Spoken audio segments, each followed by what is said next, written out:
Hey y'all, welcome back to Crime and Cocktails. I'm Lena, and if you anything like me, you love true crime and a little drinky drink. And on this channel, we doing a little bit of both. So get your drinks and let's get into this next story. Now tonight, I'm drinking my favorite. Y'all already know. Y'all should know by now. Y'all been here long enough to know that I love the Moscato. So I'm drinking a little bit of that. Before we get into the story, I'm going to apologize because I know I've been gone for a long time, but a lot been going on. I've been dealing with life, and so y'all just gonna have to excuse me for that. But I'm back now. I'm definitely back, and tonight's story it's a crazy one. I got this story from a movie actually that I seen a long time ago. I seen this in like 2008, maybe something like that, but it's called An American Crime. So if y'all want to really dig deep into the story, deeper than I'm gonna go, y'all can watch the movie. It's a good movie. It's really sad though. It's a sad movie. I'm gonna tell y'all right now, this is a really sad story. All right, so let's do it. The title of this story is The Torture Mother. It is about a lady named Gertrude Baniszewski. Okay. She was born in Indiana on September 19th, 1929 to a working class family. She was said to be a daddy's girl, and sadly, at the age of 11, she did witness her father have a massive heart attack. When she was 16 years old, she dropped out of high school and she got married to a man named John Baniszewski. Their last name is so messed up, man. It's hard to say. Y'all know how I am with names now. This name is Baniszewski. Anyway, they had 4 children: Paula, Stephanie, John Jr., and Marie. After 10 years, Gertrude left John ass because he was beating her in front of the kids and just really doing everything under the sun. And she said after 10 years she was done and she left him. Now, shortly after she met him, she remarried a man named Edward, who she was only married to for 3 months, which was like, girl, why you even do that? Why? For what? That was stupid. Anyway, so after her and Edward divorced, after that quick little 3 months, she go back to John. So why would you do that when he beating your ass? She went back to John, honey. Now, when she went back to John, they ended up having 2 more kids, Shirley and James. Damn, no, these kids, they worse than me and my baby daddy, all these damn kids. Anyways, they ended up getting divorced again after I guess they just realized it was too toxic, like they knew the first time after 10 years. But they ended up divorcing again, and shortly after the divorce, Gertrude started dating a man named Dennis, who was like 22. Like, he was only a few years older than her oldest daughter, Paula. So, Gertie got her groove back. Well, she thought she had her groove back, but she ended up getting pregnant by Dennis, and you can't really have much of a groove with the newborn. So I guess she thought she found a husband, one, or she thought she was getting her groove back too. One of the two. That's what she thought. Either way it goes, she ended up getting pregnant again. They should have named this lady Gertrude. They should have named her Myrtle. Fertile Myrtle. Because she just popping out babies left and right. I'm telling y'all, she's worse than me. All these kids. But, so now she had a baby with Dennis.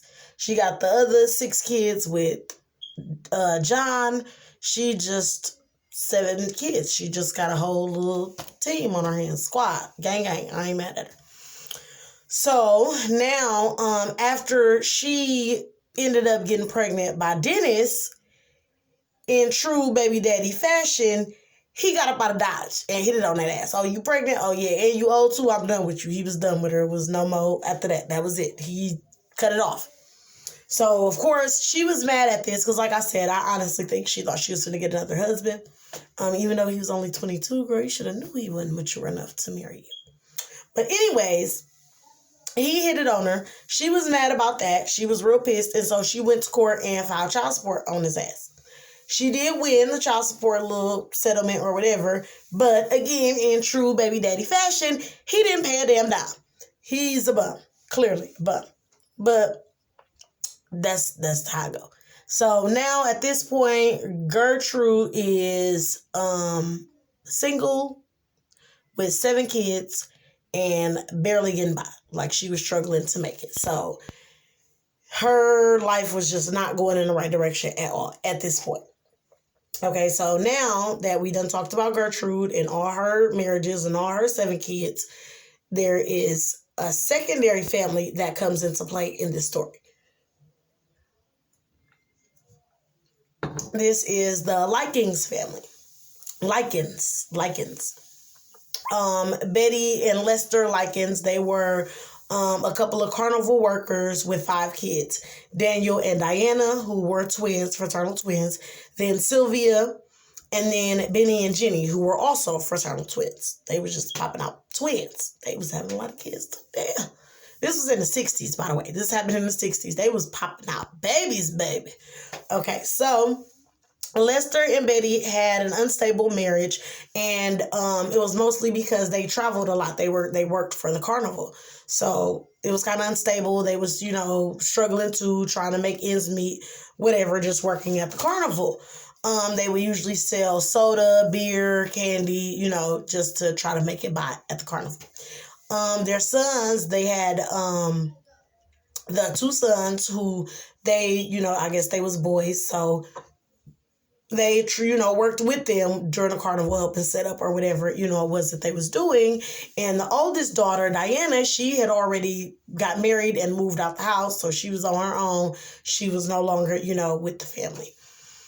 But the 2 younger daughters, Sylvia and Jenny, they, didn't like the idea of them traveling around as much. And so they often stayed with relatives and mostly their grandma so that they schooling wouldn't be interrupted.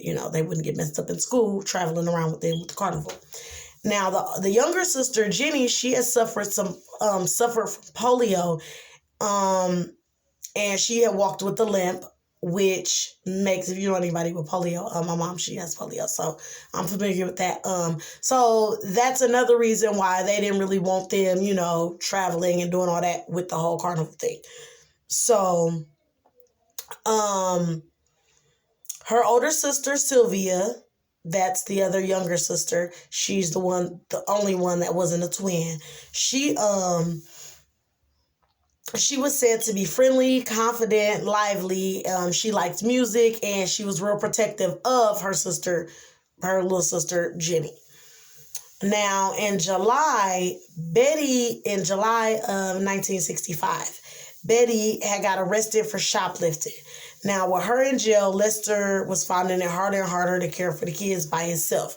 So he was trying to come up with some kind of plan of, where he got a stable place that he could get for the 2 younger girls to stay while him and the sons went and worked the carnival and, made the money. I don't know, bail money, just money.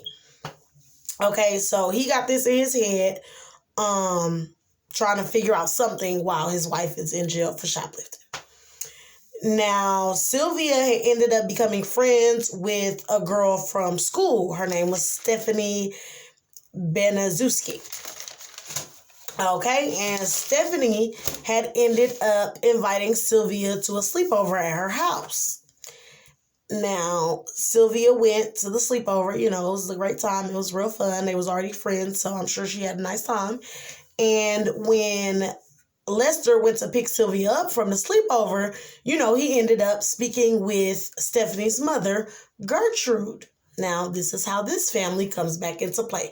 This is where their stories meet and these families intertwine, okay?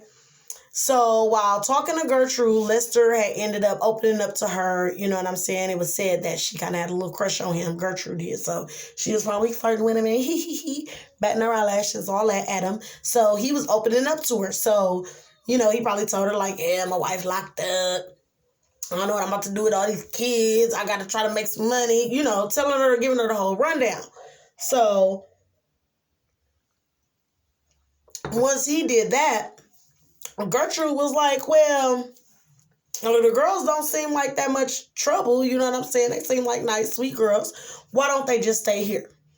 You can pay me $20 a week And in return, I'm going to take care of the kids. I already got 7 of them, so it ain't like they're going to be much of a hassle, much of a bother. The hell is already 7 of them. Get on my goddamn nerve. Bring 2 more that I'm going to make a little extra couple of dollars with, and we going to be good.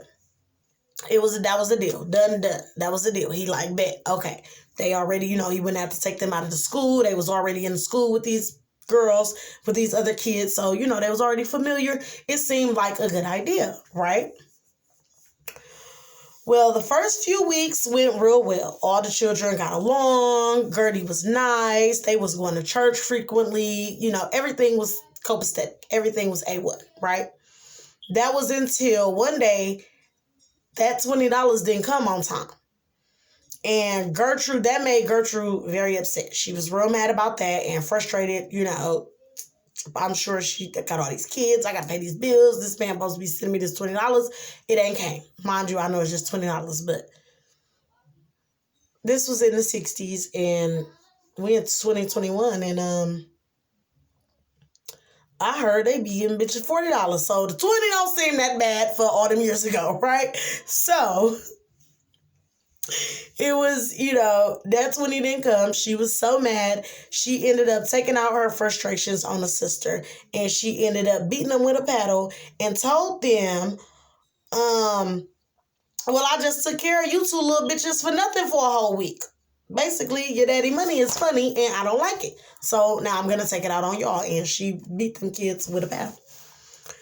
The check eventually did come but the door was already open. Like Gertrude, she had already showed her true colors that she was an abuser and a little crazy. So, like I said, the check ended up coming, but now the can of worms was open. So whenever the checks would be late, and they would never be more than, a day or 2 late, she would beat them girls. Soon after that had started, she really started focusing on Sylvia. That's the older sister. And started just like kind of just beating her more than she, would beat the other girl. And in the movie, the depiction of the movie, like I said, I seen this movie years ago. I watch it because it's like, it's a good movie. It's one of my favorite movies. So I watch it. But, going between the movie and then like the research that I've done online about it is saying that the reason she really stopped, the movie's saying the reason that Gertie really stopped beating Jenny and was focusing more on Sylvia was because Sylvia was like taking up for Jenny. She was really trying to protect her sister. So it shows there was a scene in the movie where, she was about to beat him for something. And Sylvia was like, no, I'll take hers. Like, don't beat my sister. I'm going to take it. Just beat me more. You know what I'm saying? So that was real, heroic of her to be trying to protect her little sister. So anyways, Gertie started just beating Sylvia for really anything. They said it's because Paula, that's Gertrude's oldest daughter, was jealous of Sylvia because she was cute and she was, and like I said, I watched the movie. In the movie, she was real, mild-mannered and just like a real lady, whereas Gertrude, she just kind of raised her kids different. Like, she was kind of like, I don't know the word. I don't want to offend nobody, so I don't know the word to say, but she was just kind of like trashy, you know what I'm saying? And her daughter was the same way. Based off the movie, okay? This is all based off the movie, okay? Don't get me to just saying something, but they was kind of like trashy, you know what I'm saying? And so Paula, she was a little trashy, and yeah, from the pictures I seen, I'm going to try to, y'all know I got the little edit, so I'm going to try to throw some pictures up there. She wasn't really that cute. She was funny looking. So she was jealous. Paula was jealous of Sylvia. And that's why Gertrude would just kind of, find any little reason to beat on her and to torture this girl. Now, the family started torturing Sylvia, beating her, burning her with cigarettes, starving her, all that, just really torturing her. Pretty soon, the kids from school and the neighborhood kids started to join in. That's including Paula's boyfriend. His name was Coy. He started into beating on Sylvia. That started because allegedly Sylvia had went to school and called Stephanie and Paula prostitutes. And from what I heard, Wikipedia said that that was true, that she did do that, but that's because that was her only form of retaliation. That was the only thing that she ever did after they'd been beating her, torturing her, doing all of this. The only thing she ever did was go to school and spread a rumor saying they was prostitutes. Paula ended up telling Coy, her boyfriend, about it, and he got mad, so he knew that everybody was already beating on Sylvia or whatever, so he went and beat on her too. So one time there was one account where Paula had beat Sylvia so bad, like just beat her up so bad, that she ended up breaking her own wrist. Okay? And then went and got medical treatment and got a cast on the wrist and came back and beat Sylvia with the cast. Like, just, these people are just monsters. Like, really, this is terrible. Like, why is y'all doing this girl like this? I can't. So, there was another account where, take a drink. Take another drink. So there was one account where the neighbors had ended up calling the high school and telling the school that there is a girl next door who is like, she has like a bunch of open sores, and like, they must have seen her and was like, oh my God. So they ended up calling the school, trying to get somebody to come out. Well, the nurse came out, and Gertrude gonna tell the nurse that Sylvia ran away, and when she came back, she was like this. And that she had all these open sores and all this, that, and the other, because she refused to, like, take baths and, take care of her hygiene and stuff like that. And the nurse went with that story, went with it. And they never did come back to check and to see what was going on. They never followed up or anything. So, the family and the neighborhood kids, they all continued to beat Sylvia. They would, after they had beat her, they said that Gertie would throw her in the tub, like scalding hot water, and put salt on the open sores. Like, just, oh my God, just doing the most. Is too much. They said, once they had, Sylvia had been telling them, and this was kind of like in the earlier stages of the beatings, Sylvia and Stephanie and Jenny and all the girls, they were, talking, probably laying around, just talking, how we do girl talk. And Sylvia was saying like, yeah, I have a boyfriend, that I met in California. And, just, having girl talk and just talking about girl stuff. And, one of the kids went back and told Gertie, and Gertie took that as like, oh, okay, well, you got a boyfriend, so you must be doing stuff with boys. And, have you ever done anything with boys? And Sylvia didn't really know, she was like an innocent child. She didn't know what she meant, by that. So she's like, yeah, we did stuff. We went to the park. We went skating once, she thinking stuff like that, not knowing that Gertie meant like sexual things. And so, of course, in a act to embarrass Sylvia, Gertrude made her strip down naked in front of all the kids, all the family, and stick a glass, like, Coke bottle in her private part. Like, why again, why is you doing this?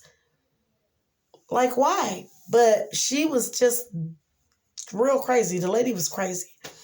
And she also branded her. So after she had got word of, Sylvia going to the school saying that, the girls, Stephanie and Paula, were prostitutes, Gertie was like, okay, you branded my daughters, now I'm going to brand you. So she took a needle and put fire to the needle and started carving in Sylvia's stomach the phrase, I am a prostitute and proud of it. And now Gertie, she had asthma real bad, and she was like a real bad smoker. So if you watch the movie, it'll show that in the movie she got like this bad cough. So she's always coughing. So while she was like, scratching this into Sylvia's skin, she was having like a coughing attack, and so she couldn't finish. So she ended up giving the needle to one of the neighborhood boys and making him finish it. So, this is just to show you how bad they was torturing this girl. They was burning her with cigarettes and beating her and punching her and kicking her and just doing everything. And so, soon after all of this occurred, Sylvia became incompetent. I'm saying that wrong. Incontinent. That's how you say it? Remember, I wrote incompetent. It's supposed to be incontinent. I'm tripping, okay? I had too much wine while I was writing this story. But incontinent. So, meaning she, couldn't control her bowels, her bladder, and it was later said that it was probably due to the damage in her kidneys. Like they was kicking her and punching her and beating on her. And so they said that it was, probably because her mental state, she was probably scared out of her mind, and the damage, the, bodily harm that they had done to her, and she could no longer control that. Well, guess what? Gertrude was punishing her for that too. You know what I'm saying? She, you could wet the bed or something like that, she will punish her and beat on her some more. Like, is this just too much? This is a lot. And so since Sylvia could no longer control her, her bladder and that, Gertrude put her in the basement and basically just left her in the basement and, would tie her up to the rails. And, it's sad. It's a lot. This is real sad. But yeah, she had locked her in the basement and everything. And so at this point, once she was locked in the basement, Gertrude started charging the kids 5 cents to come in and partake in the beatings and the torture of Sylvia, which is really sad. Now on October 25th, 1965, Sylvia was so weak from all the abuse that she tried to get out. She tried to escape. She tried to crawl up the stairs. But when she got to the top of the stairs, Gertie was right there and just basically beat her back in the basement and end up hitting her head really hard on the basement floor, and that's when Sylvia stopped breathing. So, Gertrude didn't pay no mind, didn't, act like it was nothing. And Stephanie, who was initially the friend, that was Sylvia's friend, she, went down in the basement with a bowl of hot soapy water and try to wash Sylvia up and clean her up. And that's when she realized that she wasn't breathing. And she ended up trying to give her mouth to mouth or whatever, but she was already gone. And so when Stephanie tried to alert everybody and tell them oh my God, she's not breathing, Gertrude crazy ass, she's faking. She's not really dead. She's lying. She's faking her death. This girl really sitting here not breathing. And you talking about she faking. So she did that. She carried on with that for a while. And then once she realized that it was true and Sylvia was in fact dead, she gonna send one of the neighborhood kids down, go call the police at a payphone. Don't call them from here. So she knew exactly what the fuck she was doing, calling from a payphone. When the police get there, she tried the same story. She ran away and this is how she came back. She went with some local boys and this is how she came back. And I've been trying to nurse her back to health since she got back a couple of hours ago, and I don't know, and just acting like a whole, she's just so innocent. So once the police was there, investigating everything, Jenny was on that. The police, must have went to her and was like, what's happened? She told them, if y'all get me out of here, I'll tell y'all everything. And so once, she was away from that crazy ass family, she told the police everything that was going on, and everything that had happened. So the result of that was Gertie, Paula, the oldest daughter, Stephanie, the other daughter, John Jr., the son, Coy, who was Paula's boyfriend, Richard, who is another boy, that's the one who she made carve that I'm a prostitute and proud of it. Him, I believe that was Stephanie's boyfriend. Him and 5 other neighborhood kids got arrested after Jenny told her story. In the beginning, Gertrude denied everything. She said, oh, I didn't know what was going on. I've been in a state of depression. I got 7 kids, and I've been divorced 3 times, and my baby daddy ain't shit. I don't know what's going on. The kids are supposed to be watching the kids and try to blame it on the kids, basically. So, the police, they weren't going, the judge, none of them, they weren't going for that. So Stephanie ended up getting off in return for her testimony against her mother. Gertrude was charged with first-degree murder, while John, Coy, and the dude Richard were all charged with manslaughter.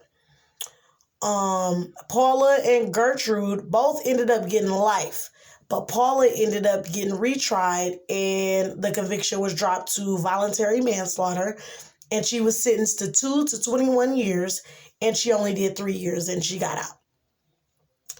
Now, John and Coy only got 18 months in juvie, like in DT. Like, they didn't even go to real jail. They just, which that was so stupid to me. So stupid.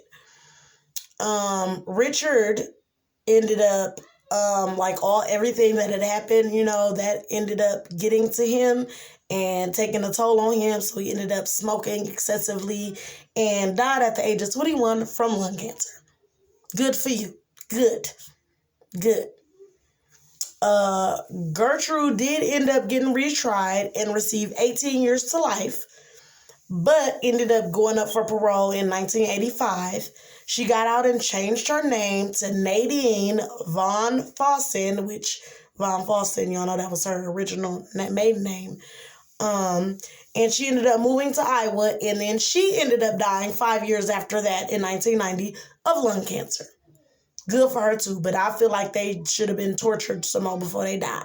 Lung cancer wasn't enough. But you could tell in the movie she was smoking all them damn cigarettes. She wouldn't stop coughing. She was drinking lean. All in the movie. Watch the movie. I'm telling y'all, American Crime. She was drinking lean all the time, pouring up lean all the time. I swear I'm not lying to y'all. I'm telling y'all the truth. Smoking cigarettes back to back. Coughing, dying the whole time while she killing this girl. It was terrible. So then Paula ended up moving. So once her mama got out in 1985 and moved to Iowa, Paula ended up moving to Iowa also and changing her name too, and then ended up becoming a teacher. Of course, once the schools or whoever she was working for got wind of all the shit she had got charged with back in the day, they fired her ass. Bitch, you're done. You're not finna come and recruit no kids up out of here to kill. No, we're not doing that. She ended up getting fired. John, that's the son or the brother, he ended up changing his name to John Blake and became a minister. This is what I don't get. All these killers, y'all want to kill people and do all this dirty, and then you want to go to God. Like, you should have went to God a long time ago. You should have went to God when that girl was in your basement getting beat and all of that, and you should have prayed for her. That's what you should have did. Like, seriously. Anyways, Coy, the boyfriend of Paula, he ended up dying. He lived a little life. He ended up dying when he was 56 years old, but he had a heart attack, but he had been in and out of prison. Like, he had been in the whole rest of his life after that happened. It was sad. He had ended up being in and out of prison the whole time and then croaked because he had a heart attack, which I think is too easy. All of them had an easy way out. All those other neighborhood kids who came and did all that to Sylvia, they didn't get no repercussions, none of that. It doesn't tell you about none of their lives or whatever. But, I know they was kids, but still at the end of the day, you know right from wrong. Even as a child, even children know right from wrong. So they knew what the hell they was doing, and I feel like they should have gotten some kind of repercussions for doing that to that girl. Because that was just, it was all uncalled for. You know, and Gertrude, she was just trying to make the girl out to be like some kind of whore, like, oh, she, you know, when she said she had the boyfriend, oh, she was telling her shit like, oh, you look fat, you're probably pregnant, and this, that, and the other, and just, you know, calling her all kind of sluts and all of that, and making all them kids think that she was, you know, an easy girl and all of that. And even after they did all of that to her, which they said they like mutilated her genitals and all of that, when the medical examiner checked, her hymen was still intact, meaning she was still a virgin. And she was only 16 years old. Like, she was 16 years old when she died. And so it was just that was a really crazy story. It was really sad, and just like, I don't know, some people just be crazy out here, I guess. I don't know. But that is the video, and that is the story. Like I said, if y'all want to get a visual, instead of me just looking cute, and a real visual on the movie, it's called An American Crime, and that's the first time that I ever heard the story. My fave, I told y'all my fave crime lady is Bailey Sarian. She also did a video about it too. So, you know, I did my research, and I watched the movie, and I listened to her a little bit. So all of my research comes from all them different places. But like I said, this is just a sad story, and I mean, I'm just here to report it. Y'all already know. So again, thanks for watching. I love y'all all for the support. I am back, so I will be back every week. I'm gonna, like I said before, I'm going to try to do it twice. I said 2 or 3 times a week. I really said 3 times a week because I remember I said I want to do the missing persons Monday, the regular story on Wednesday, and then the famous Friday, and the famous murders Friday. So I'm thinking, I still didn't do my story on Lala Brown and her boyfriend getting killed for the famous part. I think I want to do Selena too. So I don't know. We'll see. We'll keep up. Y'all know, comment, like the video, please. If you don't do anything else, like the video. Please comment down below and let me know what y'all think. Share the video too. Y'all know I love all the support. Happy New Year to all of y'all. I love y'all so much. We made it. Oh my God, we made it to 2021. Can y'all believe it? I almost thought it was done. I almost thought it was over, but we made it, and I'm so excited, and I love y'all. And that's my cousin coming in on the video. So y'all know I was already getting a little drunk, so now I'm gonna get a little drunk with her. Again, thank y'all. I love y'all, and I will see y'all soon. Bye.